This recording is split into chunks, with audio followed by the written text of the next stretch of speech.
السلام علیکم ورحمۃ اللہ تعالی وبرکاتہ۔ معزز و مکرم سامعین و ناظرین، درس حدیث کے حوالے سے چند گزارشات آپ کی خدمت میں پیش کر رہا ہوں۔ مولا تبارک و تعالی ہم سب کو اس پر عمل پیرا ہونے کی توفیق رفیق عطا فرمائے۔ الحمدللہ رب العالمین والصلاة والسلام علی خاتم النبیین وعلی آلہ واصحابہ اجمعین، اما بعد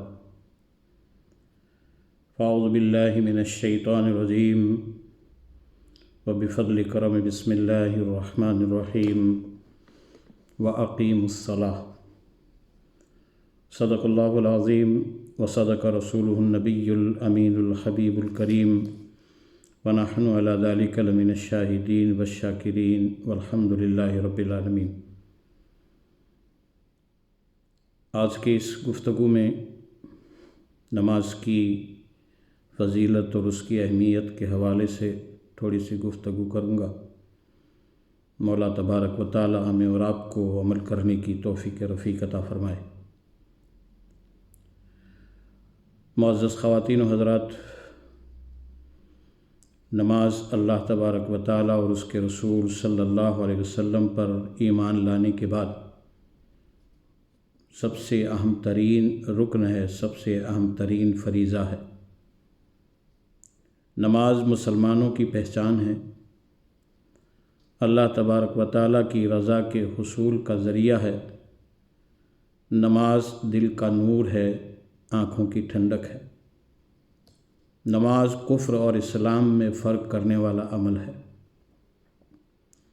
اس کی فرضیت قرآن و حدیث اور اجماع امت سے ثابت ہے۔ نبی اکرم صلی اللہ علیہ وسلم نے ارشاد فرمایا، ان بین الرجل و بین الشرک والکفر ترک الصلاۃ۔ آدمی اور کفر اور شرک کے درمیان جو فاصل ہے، فاصلہ مٹانے والی ہے، وہ عمل جو ہے نماز کا چھوڑنا ہے۔ یعنی بند مومن اگر نماز چھوڑتا ہے تو بہت ساری خرابیاں پیدا ہوتی ہیں، اور اگر نماز کو اپناتا ہے تو بہت سارے دینی، دنیاوی، اخروی فوائد حاصل ہوتے ہیں۔ قرآن پاک میں بار بار رب تبارک و تعالیٰ نے نماز قائم کرنے کا حکم دیا ہے۔ قرآن و سنت کے مطابق جو شخص نماز نہ پڑھے وہ فاسق اور فاجر، اور اس کی فرضیت کا انکار کرے تو وہ کافر ہے۔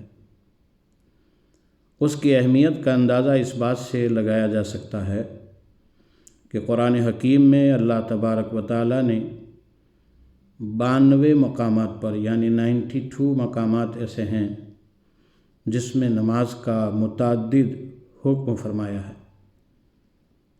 سورہ بقرہ میں ارشاد فرمایا، وَأَقِیمُوا الصَّلَاةَ وَآتُوا الزَّکَاةَ وَارْکَعُوا مَعَ الرَّاکِعِینَ۔ نماز قائم کرو، زکوٰۃ ادا کرو اور رکوع کرو رکوع کرنے والوں کے ساتھ۔ اس آیہ کریمہ میں نماز کا حکم بھی ہے اور ساتھ ہی ساتھ باجماعت نماز کی تاکید بھی ہے۔ عزیزان ملت اسلامیہ، نماز انبیاء کرام علیہم السلام اور فرشتوں کی سنت ہے۔ اللہ تبارک و تعالیٰ نے اپنے نہایت ہی برگزیدہ پیغمبر سید الانبیاء کے علاوہ بہت سارے انبیاء کرام، حضرت سیدنا اسماعیل علیہ السلام کے بارے میں بھی قرآن میں فرمایا، وَكَانَ يَأْمُرُ أَهْلَهُ بِالصَّلَاةِ وَالزَّكَاةِ وَكَانَ عِندَ رَبِّهِ مَرْضِيًّا۔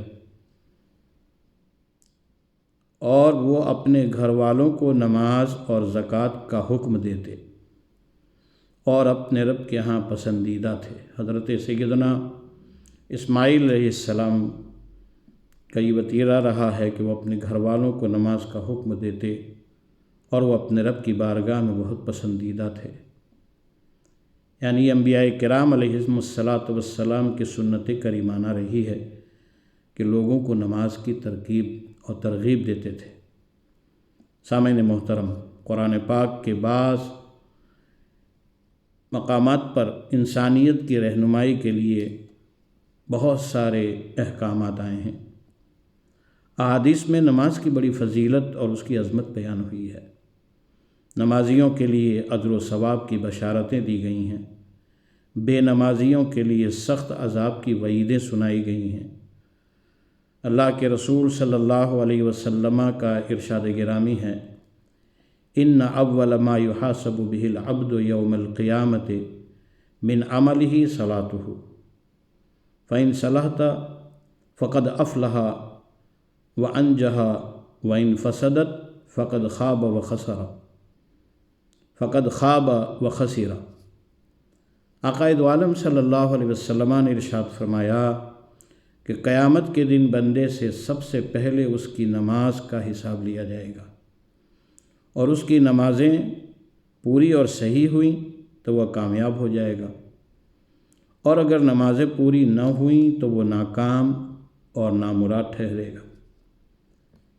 گویا نماز قائم کرے گا اور اس کی حفاظت کرے گا، اسی کا دین محفوظ ہوگا۔ جو نماز چھوڑ دے گا، اس کی پابندی نہیں کرے گا، اس کا دین خطرے میں پڑ جائے گا۔ لہٰذا جو اپنا دین اور ایمان بچانا چاہتے ہیں وہ نماز کی پابندی کرے اور اسے پورے آداب اور خشوع اور خضوع کے ساتھ بجا لائے۔ نماز کی اہمیت کا اندازہ اس سے بھی لگایا جا سکتا ہے کہ رسول کائنات صلی اللہ تعالیٰ علیہ وسلم نے اپنے وصال کے وقت جن چیزوں کی وصیت فرمائی ان میں سب سے زیادہ تاکید آپ نے نماز کی فرمائی۔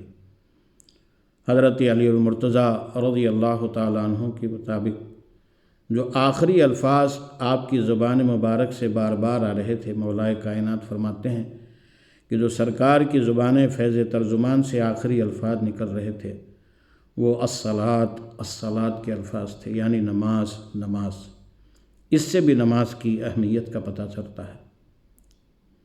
ہر عاقل و بالغ مسلمان مرد اور عورت پر نماز فرض ہے۔ بچوں پر اگرچہ نماز فرض نہیں، لیکن نبی کریم صلی اللہ علیہ وسلم نے حکم دیا ہے کہ بچوں کو نماز پڑھاؤ تاکہ جب وہ بالغ ہو جائیں تو وہ نماز کے عادی بن چکے ہوں اور نماز کی ادائیگی کا صحیح طریقہ بھی سیکھ چکے ہوں۔ نبی اکرم صلی اللہ علیہ وسلم کا ارشاد گرامی ہے، مرو اولادکم بالصلاۃ، اپنے اولاد کو نماز کا حکم دو۔ مردوں کے لیے ضروری ہے کہ وہ مسجد میں باجماعت نماز ادا کریں۔ مسجد میں جماعت کے ساتھ نماز پڑھنے کی فضیلت گھر میں پڑھے جانے والی نمازوں سے بہت زیادہ ہے، جبکہ عورتوں کے لیے پسندیدہ عمل یہ ہے کہ وہ گھر میں نماز پڑھیں۔ رسول کائنات صلی اللہ علیہ وسلم نے خواتین کے لیے فرمایا کہ صلاۃ المرأۃ فی بیتہا افضل من صلاۃ فی حجرتہا وصلاتہا فی مخدعہا افضل من صلاتہا فی بیتہا۔ آقا نے ارشاد فرمایا کہ عورت کا کمرے میں نماز پڑھنا گھر کے صحن میں نماز پڑھنے سے زیادہ بہتر ہے، اور اندرونی کمرے میں یعنی اندرونی کوٹھری میں نماز پڑھنا کمرے میں نماز پڑھنے سے زیادہ بہتر ہے۔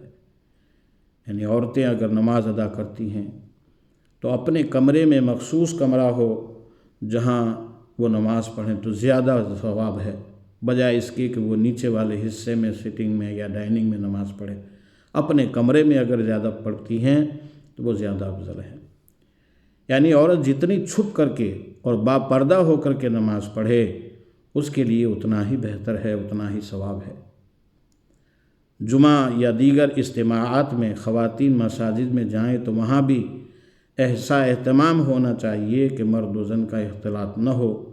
حالانکہ علماء نے نماز کے لیے، جمعے کی نماز کے لیے بہت ساری مساجد میں عورتیں جاتی ہیں، اس کے لیے منع فرمایا ہے، لیکن اگر سائٹ پہ جمعہ ہال وغیرہ ہے تو وہ اپنی تنہا نماز پڑھ سکتی ہیں۔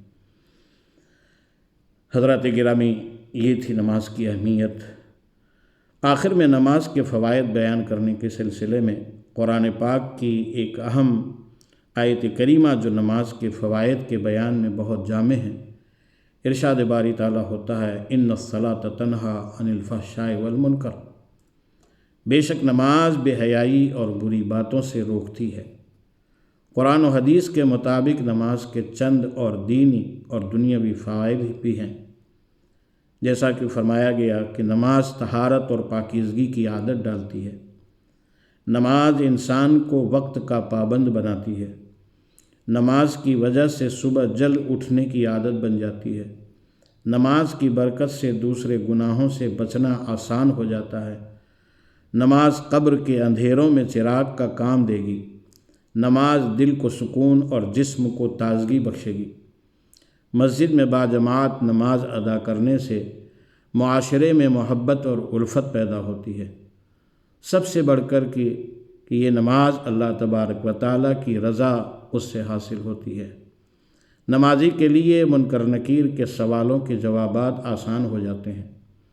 نماز دوزخ اور نمازی کے درمیان آڑ بن جاتی ہے۔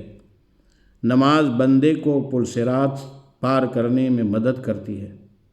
حضرات گرامی، قرآن اور احادیث کی روشنی میں نماز کی اہمیت اور اس کی فضیلت کے حوالے سے بیان کیا گیا۔ مولا تبارک و تعالیٰ مجھے بھی عمل کی توفیق عطا فرمائے، آپ حضرات کو بھی عمل کی توفیق عطا فرمائے، اور رب تبارک و تعالیٰ ان تمام بیان کا ثواب جو کچھ قرآن و حدیث کے حوالے سے بیان کیا گیا، اس کا ثواب جملہ مومنین و مومنات، مسلمین و مسلمات کی ارواحوں کو عطا فرمائے۔ وصلی اللہ تعالیٰ علی خیر خلقہ محمد وآلہ واصحابہ اجمعین برحمتک یا ارحم الراحمین۔